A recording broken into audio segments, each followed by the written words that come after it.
CEOs, there was a CEO that it was announced just today, brought home $22 million.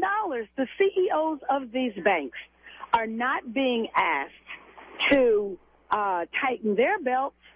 They're walking away with millions of dollars, and in some cases, tens of millions of dollars in compensation. But the subprime mortgage crisis, in large measure, is as a result of predatory lending. And that predatory lending struck the minorities, the people who could least afford to have the highest interest rates, these adjustable rate mortgages, and all of the other various instruments that were used to the American dream is home ownership. But we are now seeing, according to United for a Fair Economy, the largest transfer of wealth in the history of our country from the black community. $92 billion is what United for a Fair Economy estimates. For the Latino community, $98 billion lost, gone. And how are we going to make up for that? What the voters have to understand at the end of the day is that we don't participate in the political process for a beauty contest or a popularity contest. It's about public policy. The choices that our representatives make. And therefore, we have to have representatives who will truly represent us, who will stay true to the people. We should not be spending $720 million a day, according to the American Friends Service Committee estimates. $720 million every day in Iraq. And yet, we don't subsidize education in this country. And young people graduate from college hundreds of thousands of dollars in debt. You're listening to Flashpoints on Pacifica Radio. My name is Dennis Bernstein. We're delighted to be speaking with Congresswoman Cynthia McKinney. She's a presidential hopeful.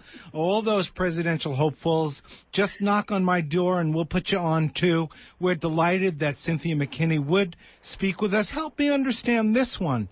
The Federal Reserve Bank of this country and Fed banks around the world got together today to rescue Wall Street, and they put together a $200 billion package that was so good that Wall Street is up 420 points today. How do you figure?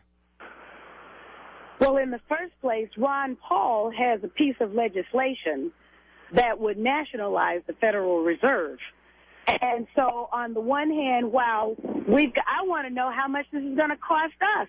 How much is this bailout of Wall Street going to cost the American people? Once again, the administration stopped publishing its M3 numbers, and so we don't know exactly how much money is being printed. We don't know what our real, true indebtedness is. David Walker, who recently left the General Accountability Office from Congress, estimated that we were in debt so much so if you put up all of the debts and obligations of our country, that there would be no way that we could pay them. We are bankrupt. I have one more economic question, because we're going to spend a lot more on economics on this show, because we know that we're in trouble, and if you're poor and you're working class in this country, there's going to be a major price to pay. But again, it's very confusing. Help me understand this. On Saturday, the Wall Street Journal reported that the FBI has opened up an investigation into Countrywide, one of the major subprime origination companies, and they also mentioned in the article 15 other corporations. Meanwhile, there's Bank of America is in the middle of a deal buying Countrywide. I believe they bought it for $4 billion. Now, you'd think, given that Countrywide is being indicted everywhere, maybe Bank of America would want to drop out of the deal. But now they want them even more. Why would Bank of America want to buy a corporation that's facing 16 indictments and 19 RICO suits, or however many?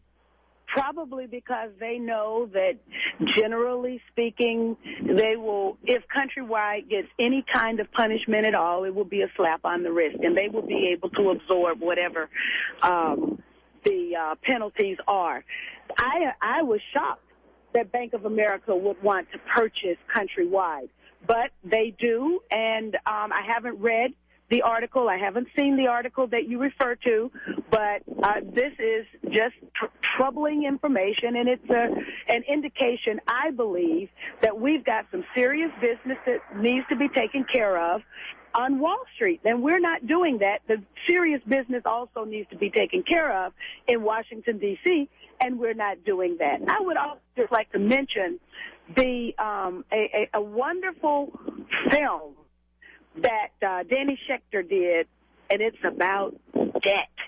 He goes into the debt that average, ordinary Americans are now experiencing, the credit card lifestyle that we have had to adopt because of really globalization and families not being able to make ends meet.